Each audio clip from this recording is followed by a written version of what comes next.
కీర్తనలు 102వ కీర్తన 17వ వచనం.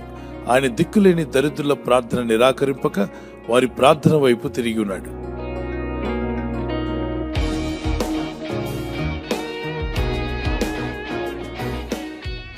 దేవుడు ఎవరి ప్రార్థన వైపు తిరిగి ఉన్నాడు? నీతిమంతుల ప్రార్థన వైపు ఆయన చెవులు తిరిగి ఉన్నాయి. నీతిమంతుల ప్రార్థన ఆయన వింటున్నాడు.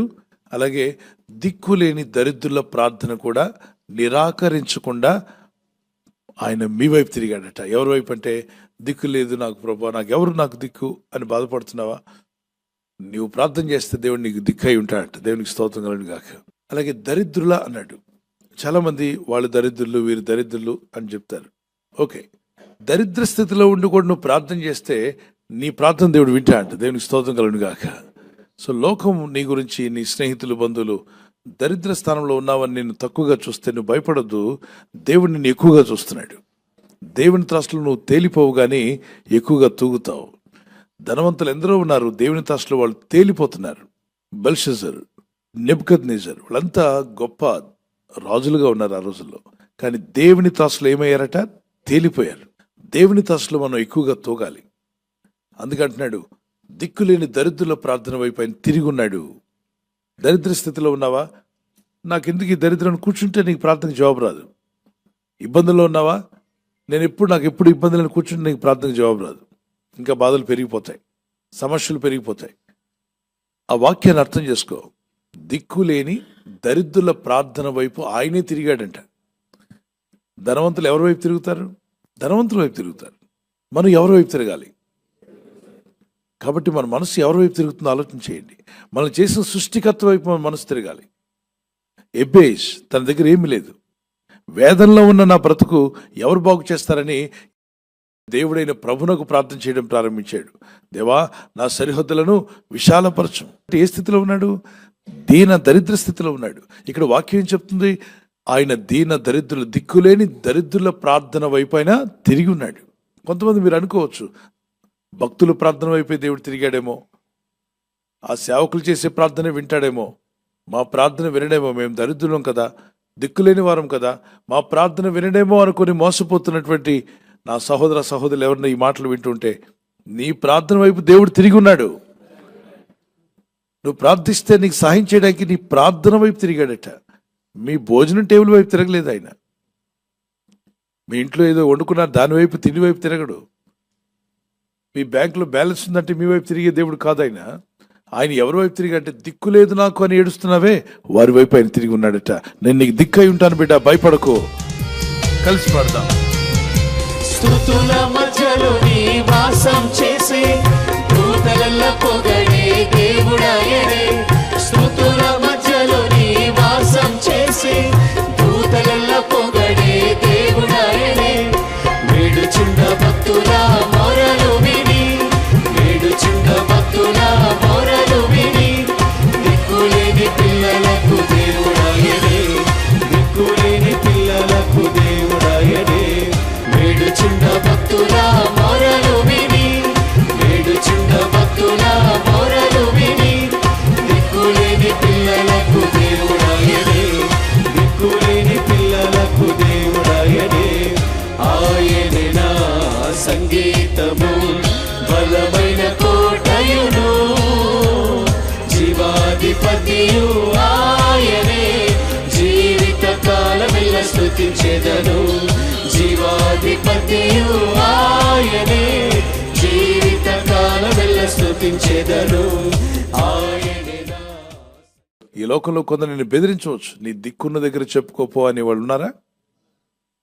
చాలా మంది ఉన్నారు. గర్విష్ఠులు, అహంకారులు, ఎదుటి వారిని భయపెడుతూ ఉంటారు. ఎస్తేరు గ్రంథంలో హామాను యొక్క భార్య ఏమంటదంటే, ఆయన భర్త బాధపడుతూ ఉంటాడు. ఏమిటి, నేను ఇన్ని పనులు చేశాను, మొద్దుకే అయినటువంటి వాడిని, యూదుని ఉరి తీయాలనుకున్నాను, కానీ అంతా రివర్స్ అయిపోతుంది, ఏంటి నా పరిస్థితి ఇలా అయిపోతుంది, నేను మంత్రిని కదా, రాజుగారు కూడా నాకు అడ్డం తిరుగుతున్నాడు ఏంటి, ఎప్పుడు నేనంటే కాదనేవాడు కాదు, అన్నీ నాకు అడ్డు తిరుగుతున్నాయి, అంత నెగటివ్గా జరిగిపోతుంది ఏంటి అంటే, ఆయన భార్య చెప్పిందట, నీవు పోరాడినది భూమి మీద ఏ జాతితో పోరాడినా పర్వాలేదు కానీ యూదులతో పెట్టుకుంటే నీకు ఇంతే జరుగుతుందని చెప్పిందట. ఎవరో? హామాను భార్య. ఆమె అన్యురాలే, కానీ చరిత్ర తెలుసుకుంది ఆవిడ. ఎవరి యుద్ధకు వెళ్ళినా పర్వాలేదేమో వ్యతిరేకం తిరిగి, కానీ ఆయనతో పెట్టుకుంటే మాత్రం యూదులు దేవుడు ఆయన సజీవుడని దేవుడు ఆయన ప్రార్థన చేస్తే ఊరుకోడు. ఆయన బిడ్డలు దరిద్రులే కానీ మొరపెట్టారంటే మాత్రం ఆయన దిగి వస్తాడు. కాబట్టి ఆయన దగ్గర ఆయన విషయంలో జాగ్రత్తగా ఉండని చెప్పాడు. అంతే జరిగిందిగా. హామాన్కి ఏమైపోయింది? ఉరిశిక్ష పడింది. అసలు దాని మీద ఎవరిని ఉరితీస్తా అన్నాడు? భక్తుడిని. మొర్దెకాయని ఉరితీస్తా అన్నాడు. మొర్దెకాయ చూడు ఉరికాయ నీకే నిన్నే తీస్తా అన్నాడు. లాస్ట్కి ఈయన్నే తీశారు.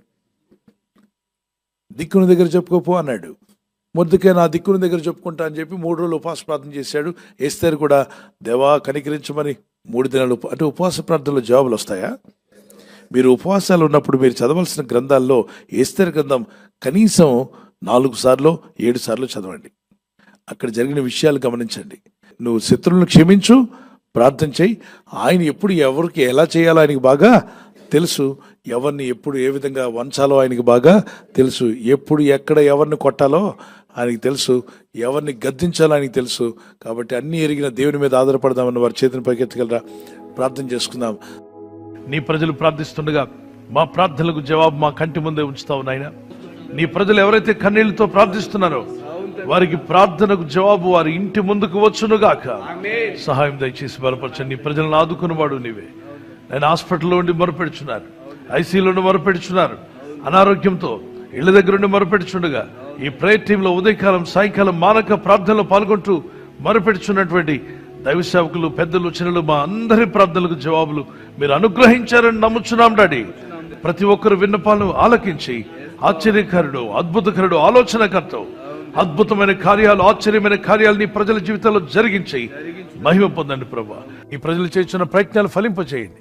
ఈ రోజు ప్రార్థించి ప్రయత్నించబోతున్న శంకుస్థాపన అయిన, గృహప్రవేశమైన, ఒక బిజినెస్ ప్రారంభిస్తున్నా, ఉద్యోగ ప్రారంభానికి వెళ్తున్నా, ఒక మంచి కార్యక్రమాన్ని ప్రారంభిస్తుండగా, నేను వారి బిడ్డల వివాహం కొరకు ప్రయత్నాలు చేస్తుండగా వారు చేస్తున్న ప్రయత్నాలు ఫలించలాగున మీ దూతలకు ఆజ్ఞాపించండి. మీరు ఆజ్ఞాపిస్తే కార్యాలు జరుగుతానైనా ప్రభు. ఎవరైతే అనారోగ్యం, బలహీనత అనే అంధకారంలో వారి జీవితం ఉన్నదో అటువంటి వ్యాధి రోగాలను వెళ్ళగొట్టి నీ వెలుగును ఉదయింపచేసి నీ గాయపడిన హస్తంతో వారి క్రిటికల్ సిచ్యువేషన్ నుండి, వ్యాధి రోగముల నుండి, రోగ పడకల నుండి వారిని లేవనెత్తి స్వస్థపరిచి నీ సాక్షిగా వారిని వాడుకునైనా. ప్రయాణం చేసి బయటికి వెళ్తున్న వారు మళ్ళీ తిరిగి క్షేమంగా ఇళ్లకు వచ్చేందుకు సాయం దయచేయండి. మా ప్రయాణాల్లో నీ కాపుదలు ఇవ్వండి. ఎటువంటి యాక్సిడెంట్స్ కానీ ప్రమాదాలు కానీ గురి కాకుండా నీ కాపుదలు యేసు నామములో ప్రతి ఒక్కరికి కలుగునుగాక. ప్రభా, ఆసక్తితో ప్రార్థిస్తూ నీ పాదముల చేత కన్నీళ్లు కారుస్తున్న ప్రతి తల్లికి, ప్రతి తండ్రికి, పెద్దలకు, చిన్నలకు నాయన యేసు నామములో వారి కంటి ముందుకి ఆ ప్రార్థనకు జవాబిచ్చి వారు నిలబెట్టి ఆదుకొని బలపరచమని నజరేయుడైన యేసు క్రీస్తు పరిశుద్ధ నామములో అడుగుచున్నాను పరలోకపు తండ్రి, ఆమేన్. ఈ రోజు బర్త్డే ఉన్నటువంటి వారి happy birthday to you. Many more returns of the day. God bless you. ప్రభు కృప మీకు దయచేసి మరి దయాక్రీటం ధరింపు చేసి ఆరోగ్యమైన ప్రభు మీకు అనుగ్రహించును గాక. వాగ్దానము సామెత 9:11 వచ్చిన, నా వలన నీకు దీర్ఘాయువు కలుగును. For through me your days will be many. అనేక సంవత్సరాలు దేవుడు మీకు దీర్ఘాయుష్నిచ్చి బలపరచును గాక. దైవ జ్ఞానం మీకు కలుగును గాక. వెడ్డింగ్ యానివర్సరీ జరుపుకునే వారికి we wish you happy anniversary.